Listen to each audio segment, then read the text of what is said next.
Assalamu alaikum students, hope you all are fine. So 7th class today we will discuss reading and also do the bookwork along with it. So open page number 13. Our first topic name is knowledge and science.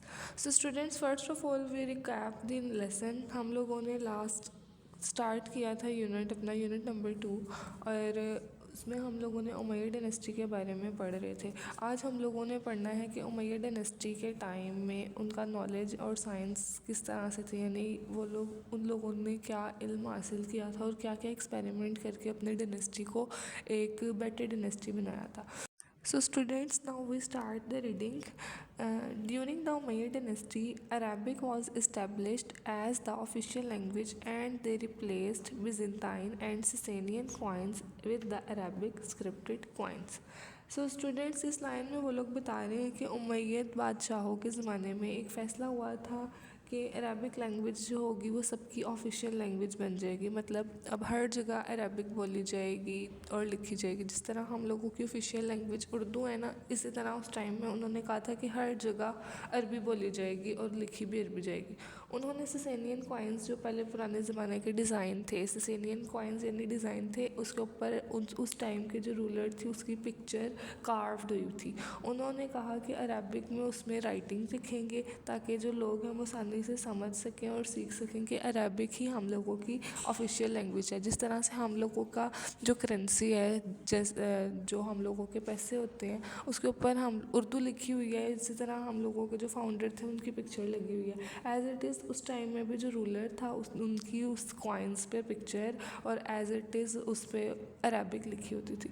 आगे देखें, diacritics were added to the Quran for non Arabs to read the Quran with the correct pronunciation. So student, diacritics होते हैं अरब, जैसे ज़ेर ज़बर पेश ये चीज़ें, तो उन्होंने कुरान को अरबिक में डायक्रिटीज़ के साथ लिखा। ये छोटी छोटी निशानियाँ थी जो कुरान पाक को लफ्ज़ों की सही प्रोनाउंसिएशन दिखाती थी ताकि हर कोई कुरान को ठीक से पढ़ सके, चाहे वो अरब हो या फिर नॉन अरब। ठीक हो गया। Okay students, now move to the next topic. The topic name is art and architecture.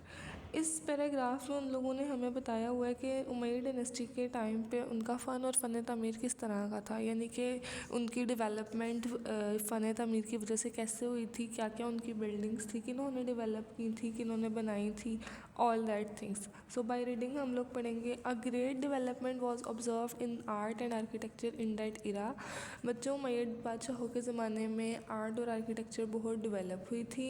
The Umayyad constructed famous building such as Umayyad Masjid in Damascus and the rock of the dome of the rock in यरूशलेम, one of the world's most exceptional building in यरूशलेम। अब उन्होंने famous buildings बनाई थी जिनमें उमैय्यद मस्जिद Damascus में है और डोम ऑफ द रॉक यरूशलेम में है। दुनिया की सबसे खूबसूरत बिल्डिंग्स में से एक है। जो हम डोम ऑफ द रॉक है ना, ये वर्ल्ड्स की खूबसूरत ब्यूटीफुल मस्जिद में से एक मस्जिद है। आगे देखें, the fifth Umayyad caliph Abdul Malik bin Marwan started the construction of Masjid al Aqsa which was completed by his son Walid bin Abdul Malik in the late 7th century. अब इस लाइन में उन्होंने बताया हुआ है कि caliph Abdul Malik bin Marwan ने मस्जिद अल अक्सा का कंस्ट्रक्शन का स्टार्ट किया था और उनके बेटे वलीद बिन अब्दुल मालिक ने कंप्लीट किया था। ठीक हो गया। आगे देखें, its dome is carved with inscription gold and blue mosaics and innovative architecture. मस्जिद का जो डोम है यानी गुंबद है वो गोल्ड और ब्लू कलर का है, इसे डेकोरेट किया गया है, उस पर बहुत सी तहरीरात लिखी गई हैं और जदीद ख्यालात के आर्किटेक्चर में से एक आर्किटेक्ट था। The Umayyads also built canals to supply water and constructed road to improve trade। अब उमैय्यद्स ने कैनाल्स यानी नहरें बनाई थी ताकि ट्रेड और सफ़र को आसान किया जा सके। ओके क्लास 7, आगे देखिए, आपका नेक्स्ट टॉपिक नेम है ट्रेड। स्टूडेंट्स, ट्रेड क्या होती है? तिजारत। अब इसमें हमने पढ़ना है कि उमैय्यद डायनेस्टी के टाइम पर तिजारत किस तरह से की जाती थी, लोग तिजारत कैसे करते थे, इंपोर्टिंग एक्सपोर्टिंग कैसे करते थे, क्या क्या चीज़ें अपनी ट्रेडिंग में यूज़ करते थे। तो in the Umayyad era local markets were created for the trade. First इसका पॉइंट ये है कि लोकल बाज़ार बनाए गए थे जहाँ लोग अपनी चीज़ें बेचते थे और ख़रीदते थे। Trade goods included spices, silk and incense traded between Asia and Europe. लोग स्पाइसेस यानी मसाले, सिल्क होता है रेशम का कपड़ा, और इंसेंस खुशबूदार धुएँ होते हैं, उस ट्रेड करते थे। ये चीज़ें एशिया और यूरोप के बीच में एक्सचेंज होती थी। अब इस ट्रेड की वजह से इकॉनमी स्ट्रॉन्ग हुई थी और बहुत से डिफरेंट कंट्रीज़ के लोग कनेक्टेड हुए थे उमैयद डायनेस्टी के साथ। Students, turn the page, open page number 14. So our next topic name is spread of Islam in Europe. इस टॉपिक में हम लोगों ने बताना है कि इस्लाम यूरोप में किस तरह से फैला था और क्या क्या चीज़ें हुई थी। So start the reading. Muslim rule began in Europe in 711 when Tariq bin Ziyad overthrew the Christian rule in Spain. बच्चों, इस्लाम में यूरोप 711 AD में पहुंचा था जब तारिक बिन ज़ियाद एक मुस्लिम जनरल थे स्पेन में आए। उन्होंने क्रिश्चियनिटी को रूल को ख़त्म कर दिया और इस्लाम का रास्ता खोला। Who was the first person who open the path of Islam? Tariq bin Ziyad. Tariq bin Ziyad पहले शख्स थे जिन्होंने इस्लाम को यूरोप में फैलाया था। आगे देखें, Tariq bin Ziyad was a Muslim general during the reign of Umayyad caliph Walid bin Abdul Malik. Walid bin Abdul Malik के ज़माने में तारिक बिन ज़ियाद एक जनरल थे। आगे देखें, in 711 Tariq bin Ziyad landed with an army on the coast of Spain and set foot near a mountain. अब इस line में उन्होंने बताया हुआ है कि तारिक बिन ज़ियाद अपनी आर्मी के साथ स्पेन के कोस्ट पर लैंड हुए थे, यानी जो स्पेन है उसके साहिल पर लैंड किया था उन्होंने। आगे देखें, this mountain was later called Gibraltar mount Tariq. अब जिस पहाड़ पर वो लैंड हुए थे, जो अपनी आर्मी के साथ उतरे थे ना, उस पहाड़ का नाम रख दिया गया था माउंट तारिक। उस पहाड़ का पहले नाम था जिब्राल्टर, लेकिन नाम मशहूर जो पहाड़ था वो माउंट तारिक के नाम से था। आगे देखें, he occupied more than 2/3 of Hispania, Spain and Portugal. अब स्पेन और पुर्तगाल, तारिक बिन ज़ियाद ने स्पेन के 2/3 हिस्सों पर कब्ज़ा कर लिया था, जिनमें इम्पॉर्टेंट सिटीज़ हैं Saragossa, Barcelona and Portugal fell one after another. अब ये तीनों जो सिटीज़ थी, इनके कुछ हिस्सों पर एक के बाद एक फॉल हो गई थी।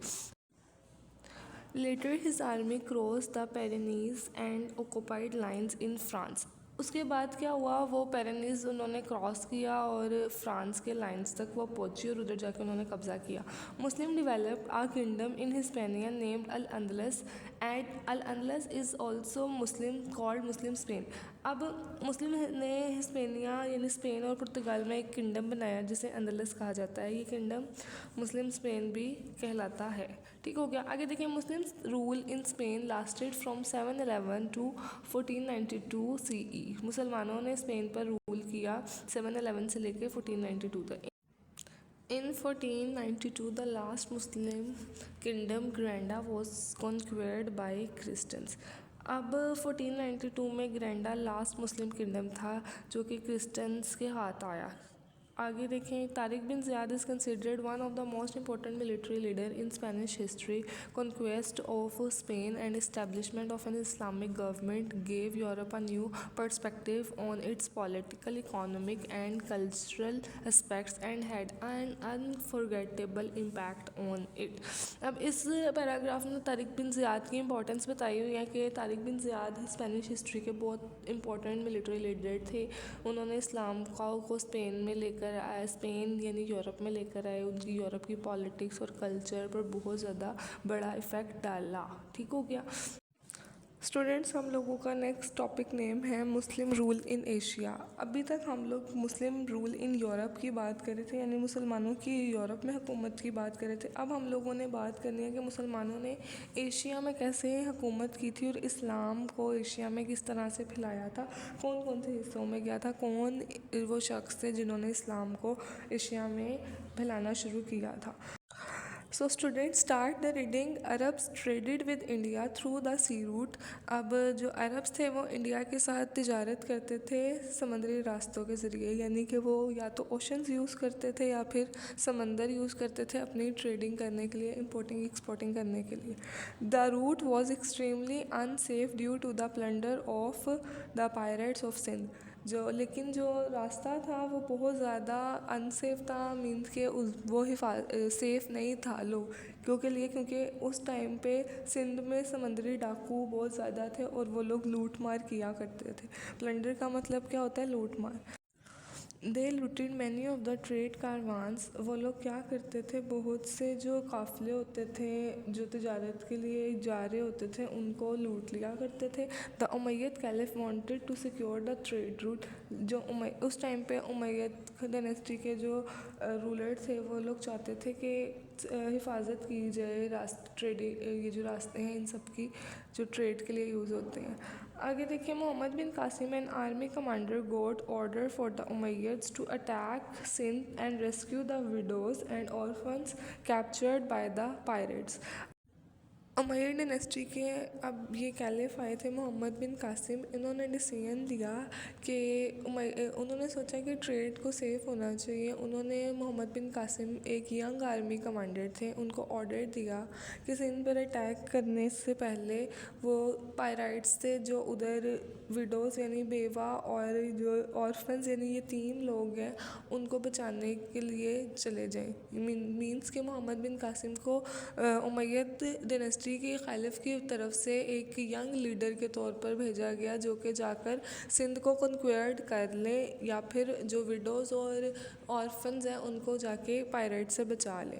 आगे देखें, so he gathered his army and attacked Debal Karachi. उस टाइम में कराची का नाम दीबल था।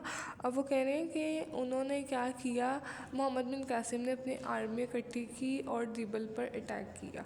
आगे देखें, after conquering Debal he move towards other parts of Sindh. जब कराची पर अटैक कर लिया उसके बाद वो सिंध के डिफरेंट हिस्सों में जाना शुरू हो गए, उनकी तरफ मूव किया। In 712 he took control over Sindh up to Multan and after defeating Raja Dahir the ruler of Sindh. जो सिंध का हुक्मरान था राजा दाहर, उसको शिकस्त देकर उन्होंने सिंध से लेकर मुल्तान तक एशिया को कन्क्वेयर कर लिया, फतह कर लिया। He establish the first Muslim empire in Sindh. अब मोहम्मद बिन कासिम ने पहली मुस्लिम एम्पायर यानी कि एक पहली सल्तनत मुसलमानों की सिंध के अंदर कायम की थी। आगे देखें, and Sindh came to be known as the gateway of Islam. और सिंध को इस्लाम का गेटवे यानी कि इस्लाम का रास्ता बोला जाता है। He spread Islam in the subcontinent. इसके बाद उन्होंने इस्लाम को सब कॉन्टिनेंट यानी कि जो बाकी कॉन्टिनेंट्स हैं उनके अंदर फैलाना शुरू किया। Many people embraced Islam after observing his kindness, justice, equality and fair dealing with people. उन्होंने के लोगों के साथ काइंडनेस, जस्टिस और इक्वालिटी और फेयर डीलिंग की वजह से बहुत से लोगों ने इस्लाम कबूल कर लिया। Law and order were restored. Law और ऑर्डर रिस्टोर्ड हुआ। All social classes were treated equally. सब क्लासेस यानी अपर मिडल लोअर सारी क्लासेस को एक बराबर फेयरली ट्रीट किया गया। Students now move to the next topic. The topic name is Muslim rule in Central Asia. इस टॉपिक का मतलब है कि मुसलमानों ने सेंट्रल एशिया में हुकूमत कैसे की थी। आगे देखें, बाय रीडिंग पढ़ते हैं। In 704 Qutaiba ibn Muslim an Arab general during the reign of Walid ibn Malik was given the responsibility to command the Umayyad army of about 50,000 troop. 704 में एक अरब जनरल थे जिनका नाम था कुतैबा इब्न मुस्लिम। उनको एक रिस्पॉन्सिबिलिटी दी गई थी कि उन्होंने कमांड करना है यानी कि सरबराही करनी है 50,000 फ़ौजियों की, यानी 50,000 फ़ौजियों की उन्होंने सरबराही करनी है। और ये हुआ था वलीद इब्न मालिक के दौर के अंदर। In 705 he began campaigns from तुखारिस्तान by recovering it। अब कंपेन शुरू हो गई थी 705 में, उन्होंने तुखारिस्तान से कंपेन शुरू की थी। आगे देखें, ही लेड नहीं, ऊपर वाली लाइन है, he successfully conquered Bukhara and Sogdiana at present part of Uzbekistan till 709। अब बुखारा और सुखदियाना आज का जिसे उज़्बेकिस्तान कहा जाता है, उन्होंने 709 तक उसे कॉन्क्वेयर कर लिया था। He led expeditions in Samarkand and Khwarizm and occupied the regions in 712। अब फिर उन्होंने समरकंद और ख्वारिज़म में कब्ज़ा कर लिया, जो कि था 712 में। आगे देखें, he is also credited for holding expeditions in farther northern part of Central Asia, Uzbekistan and Kyrgyzstan and establishing Muslim rule in these region in 715।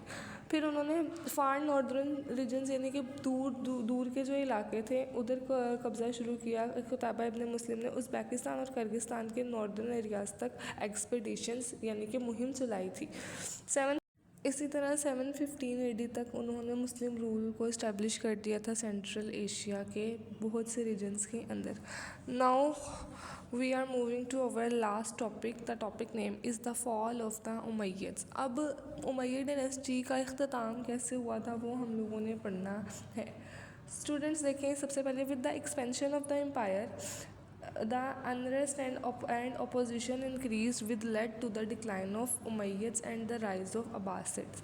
अब हुआ क्या था, जैसे जैसे उमय्यद एम्पायर एक्सपैंड होती गई, बढ़ती गई, वहाँ पर अनरेस्ट यानी बदअमनी और हंगामे शुरू हो गए। बहुत से लोग आपस में मुखालफत करना शुरू हो गए और ऐसे करते करते उमय्यद डायनेस्टी का डिक्लाइन हो गया, यानी कि वो ख़त्म होना शुरू हो गई। और अब्बासिड जो थे उन्होंने आकर उस पर कब्ज़ा करने की अब्बासिड डायनेस्टी ने आके सोचा कि हम इन पे कब्ज़ा की करें। आगे देखें, in 750 the Abbasid rose to power and to control over the Umayyad. 750 में अब्बासिड ने पावर हासिल की और उमय्यद का कंट्रोल ख़त्म कर दिया। Abdurrahman was the only one who survive the Umayyad. Last ruler Umayyad dynasty के थे जो कि एक अकेले सर्वाइवर थे उस टाइम में। उन्होंने ही reestablish the his empire in Spain where he ruled for another 3 year. उन्होंने अकेले ही क्या किया, स्पेन को दोबारा से री इस्टेब्लिश किया और वहाँ 3 साल तक उन्होंने हुकूमत दोबारा से की थी। So students, the reading is done. Now we are moving to our book work. Open page number 18. Choose the correct option. So the first one is the Umayyad dynasty was established in option A 1258, option B 711, option C 750 and option D 661। So students, Umayyad dynasty कब कायम हुई थी? तो the correct option is 661, option D। Second one is Mohammad bin Qasim was an dash। वो क्या थे? Army commander थे, merchant थे, पुलिस ऑफिसर थे या साइंटिस्ट थे? जो मोहम्मद बिन कासिम थे वो एक फ़ौजी थे, एक ताजिर थे, एक पुलिसमैन थे या फिर एक साइंटिस्ट थे। So the correct option is A, army commander. Third one is during the खिलाफत of the Abbasids the central point of the trade between Asia and Europe was. Students, ये आप लोगों के क्वेश्चन में भी था कि जो कौन सा ट्रेड रूट्स अब्बासिड्स यूज़ करते थे। So correct option is Baghdad. Fourth one is in 1258 Baghdad was completely destroyed by the Mongol ruler. Name is option A Alexander, option D Adolf Hitler, option C Hajjaj bin Yusuf या फिर option D Hulagu Khan. So the correct option is Hulagu Khan. आगे देखें last MCQs। Algebra was invented by a Persian mathematician named algebra यानी किसने invent करवाया था, उनका नाम है अल ख्वारिज़मी, एविसिनिया यानी इब्न सीना, इब्न अल हथम या जाबिर बिन हयान। तो so the correct option is Al Khwarizmi यानी option A. So students, now look at part D. Complete the diagram to examine 3 significant advancement of Umayyad and Abbasids dynasty। इसमें उन्होंने कहा हुआ है कि 3 अहम एडवांसमेंट्स लिखनी है जो उमय्यद और अब्बासिड डायनेस्टी के दौर में की गई थी। उमय्यद डायनेस्टी में पहले देखें Arabic as the official language. Umayyad dynasty के लोगों ने यानी पहला जो रूलर थे उन्होंने अरबी को ऑफिशियल लैंग्वेज करार दिया था उमैय्यद डायनेस्टी की। अब्बासिड डायनेस्टी का देखें, advancement were seen in science and philosophy. Science और फिलोसफी में एडवांसमेंट देखी गई थी, यानी तरक्की देखी गई थी। Second one is empire conquest, यानी कि उमैय्यद डायनेस्टी के दौर में बहुत से जो सल्तनत या हुकूमत है उन पर कब्ज़ा और या उन्हें फ़तह किया गया था। अब्बासिड डायनेस्टी में देखें, ट्रेड एंड इकॉनमी, इस टाइम पे तजारत और उनकी मुआशियात जो थी वो बहुत ज़्यादा बेहतर हुई थी। उमैय्यद डायनेस्टी में देखें, last one is beautiful buildings, यानी कि उमैय्यद डायनेस्टी में बहुत सी ब्यूटीफुल बिल्डिंग्स बिल्ड की गई थी, जिनमें से एग्जांपल है मस्जिद अल अक्सा और डोम ऑफ रॉक और उमैय्यद में मस्जिद। अब्बासिड डायनेस्टी का देखें, कल्चर एंड आर्ट, इस टाइम में आर्ट और कल्चर को बहुत ज़्यादा इंपॉर्टेंस और प्रोग्रेस मिली थी। So students, now turn the page, open page number 20। Complete the timeline below. अब टाइमलाइन दी हुई है उन्होंने डेट्स लिख दी हैं और पूछा गया कि इन डेट्स के अंदर क्या क्या चीज़ें हुई थी। पहले ही उन्होंने फिल की गई है कि 661 में क्या हुआ था, द उमैय्यद खिलाफत इस्टेब्लिश। 661 में उमैय्यद जो डायनेस्टी थी वो कायम की गई थी। 712 में स्टूडेंट्स क्या हुआ था, 712 में मोहम्मद बिन कासिम ने सिंध को फ़तह किया था। आगे देखें, 782 850, 782 850 में अल ख्वारिज़मी जो एक साइंटिस्ट थे उनका दौर था।